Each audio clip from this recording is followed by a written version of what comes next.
The 2-in-1 waifu Cartethyia is finally back, and this video is the latest and updated guide you need for her in order to maximize her damage. It includes everything you need to know about her from basic to advanced knowledge, so without any further ado, let's jump right into it. Starting with her kit.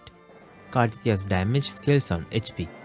As you can see, there are 3 small swords on Cartethia's forte circuit bar, corresponding to the Sword of Divinity, Sword of Discord and Sword of Virtue. Cartethia's 4th basic attack, heavy attack or intro skill, and resonance skill can each activate one of these swords respectively. The intro skill lets her start from basic attack stage 2, which is quite helpful. When Cartethyia uses a mid-air attack, it will deal damage based on the number of swords activated. The damage is extremely high, and mid-air attack damage is considered as Aero Erosion damage.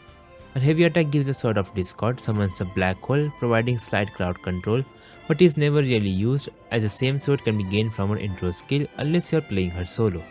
When Cartethyia uses her resonance skill, she immediately ascends into air, so if you press the attack button right after the skill, she will perform a mid-air attack right away.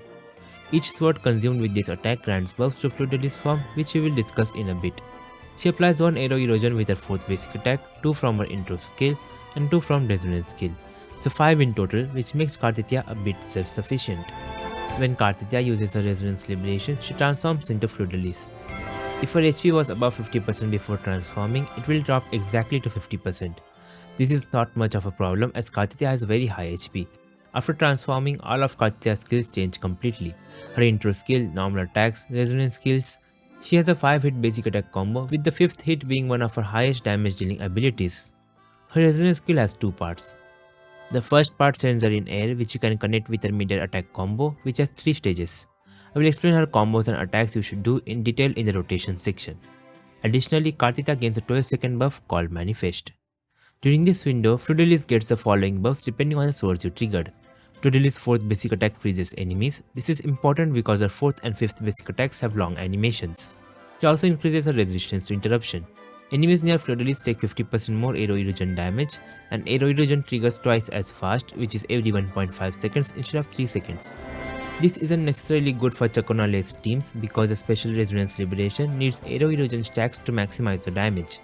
Her 5th basic attack, 2nd mid-air attack, enhanced heavy attack, and 2nd resonance skill will copy the highest Aero Erosion stack from one enemy to all nearby enemies. However, the same attacks except the heavy attack will consume Aero Erosion stack when hitting enemies. Combined with the faster 1.5 seconds trigger rate, this makes Aero Erosion stacks deplete very quickly. Also, as long as you haven't unlocked the 2nd Resonance Liberation, pressing the Resonance Liberation button will let you transform back to Cartethyia. The benefit is you can weave transformations to Cartethyia form into Fleurdelys rotation, which allows you to apply Aero Erosion with Cartethyia in Ciaccona-less teams. And you can do some text to avoid the Aero Erosion consumption with this swap, which I will discuss later in the video. Now let's talk about her forte in Fleurdelys form. Any attack in Fleurdelys form, basic attacks, skills, heavy attacks, generates her forte stacks called Conviction. When Fleurdelys has max forte points, she can cast an enhanced Resonance Liberation, dealing very high damage. Its damage is increased by 20% for each attack of Aero Erosion on enemies up to 5 times. This attack also restores 50% of her HP.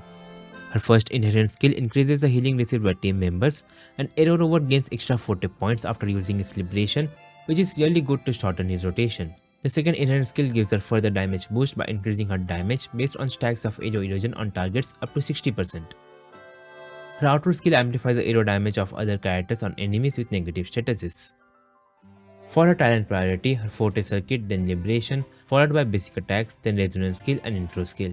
Out of these, I would recommend maxing out only the forte, Liberation and basic attacks, as the basic attacks have multipliers of the mid-air attack. For her weapons, her signature weapon is her best in slot and by a very huge margin over the Emerald of Genesis, because she is a HP scaling character and won't benefit from the attack buff. The signature gives her a ton of HP and also lets her ignore target's defense. The next best option is Camellia's signature Red Spring, cause it increases basic attack damage, which is good for Cartethyia. The other 5 stars can be used as crit stat sticks. If you don't have any of these weapons, you can use Guardian Sword for the HP percent. Moving on to her echoes. The best echo set for Cartethyia is the Windward Pilgrimage. It increases crit rate and aero damage, making it the best option. The echo skill will be Fleurdelys. Sierra Gale with the Nightmare Fairy Beringal is an alternative for new players. For her echo pattern, the best one with the Windward Pilgrimage will be 44111. Fleurdelys will be in the main slot and Kelpie will be in the second slot.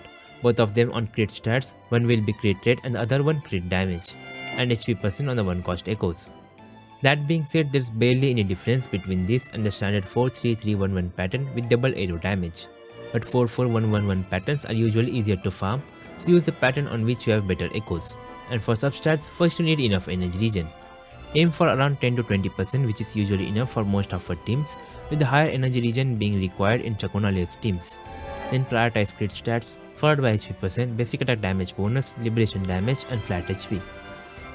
Moving on to her team comps. The best support for her is obviously going to be Ciaccona, who is tailor made for her, giving the best buffs, applying consistent Aero Erosion and dealing good personal damage.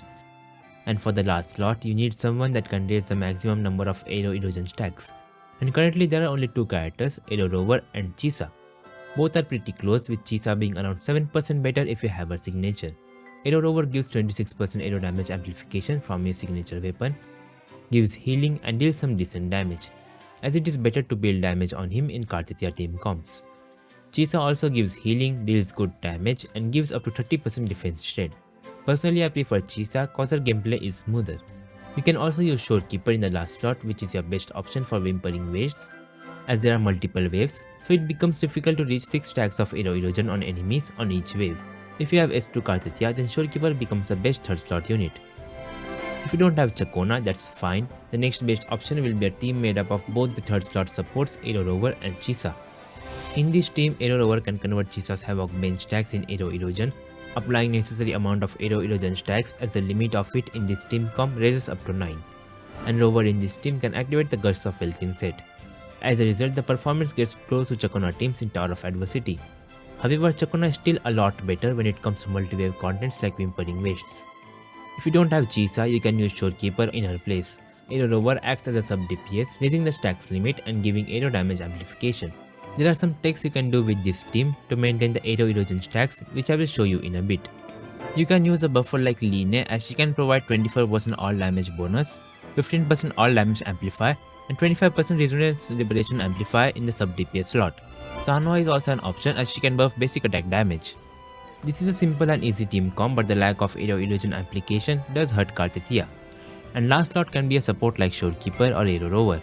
For sustain supports like Shorekeeper and Varina, it's better to use the Bellborn Echo skill instead of Fallacy of No Return. Now finally, let's move on to a rotation and some advanced takes. Starting with our basic rotation, suitable for Ciaccona teams or the Chisa Aero Rover team. Start with our intro skill, then basic attack 2, 3 and 4, then use our skill and mirror attack. Use our liberation to transform to Fleurdelys. Use our basic attack combo. Use a skill, 2 mirror attacks, skill 2, followed by another full basic attack combo and liberation. Then auto to rover and repeat. The echo can be used anywhere, but I recommend using it after a liberation to gain energy. This is a long rotation which is possible due to Ciaccona and her constant Aero Erosion application. For non-Aero Erosion teams, the rotation goes like this. Intro into basic attack 2, 3 and 4, then use a skill and mirror attack. Use a liberation transform to Fleurdelys. Use a skill twice followed by a basic attack combo. And here is the important trick. As soon as the basic attack 5 hits, when this sword appears, swap back to Cartethyia to do a basic attack combo. I will explain the reasoning in a bit, first let me finish the complete rotation. Go back to Fleurdelys for a full basic attack combo, and again when the basic attack 5 comes out, use a liberation. We all know that Fleurdelys basic attack 5 detonates one Aero Erosion stack, but this has a delay. It happens towards the end of the basic attack 5 animation. So when we swap to Cartethyia, as soon as the hit connects, we prevent the Aero Erosion stack detonation while getting the damage of the basic attack 5. And during this swap, we apply one Aero Erosion stack with Cartethyia, which allows us to reach 5 Aero Erosion stacks necessary for maximum nuke damage from the second liberation. Since someone in my previous video asked for Chisa Aero Rover rotation, there's a simple way to do this. Basically, you can just do Chisa's rotation, then intro to Rover, do Rover's rotation. Just make sure to convert the Havoc bench stacks to Aero Erosion, which is mid-air resonance skill, and intro to Cartethyia. But you can make it a bit faster by including some swap cancels. For example, I start with Chisa's skill, do her normal attacks, animation cancel the death snip with a liberation, use her echo, and swap cancel to Rover to use the resonance skill into 2 mid-air attacks, mid-air resonance skill that converts the 3 Havoc bench stacks, liberation, go back to Chisa to finish her rotation,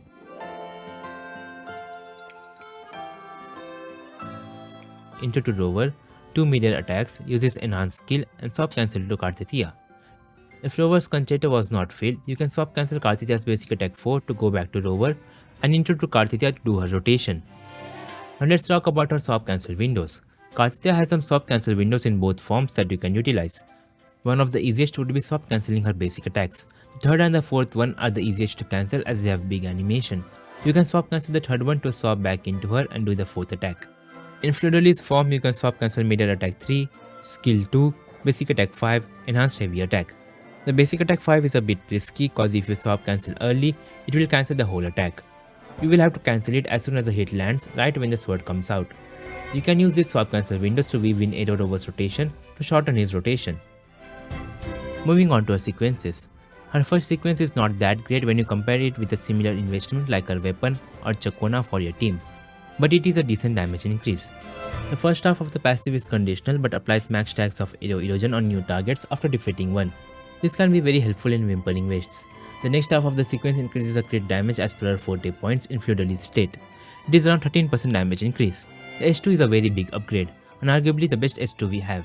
It completely removes the need of Aero Rover or Chisa, as Cartethyia can raise the Aero Erosion stack limit by 3 with a Liberation and further applies 3 Erosion stacks with the next attack. This attack detonates the Aero Erosion stacks damage once on nearby enemies without consuming any stacks. It further increases the damage multipliers of a small form and reduces skill cooldown by 3 seconds. This sequence is a huge DPS increase for her. The third sequence gets rid of the red hair bard. It allows Fleurdelys to apply Aero Erosion with some of her attacks. It further increases the damage multiplier of a second Liberation. Another big increase, at this point it is better to use Cartethyia solo by giving her full field time. The fourth sequence is a team-wide buff. The fifth sequence provides sustainability, both pretty useless, and stepping stones for the S6. The sixth sequence almost quadruples the damage of S0 Cartethyia. So it's basically a bunch of attacks allowing her to apply max Aero Erosion stacks, and once it is max, it triggers the Aero Erosion damage without consuming them, and the targets take 40% more damage from Fleurdelys.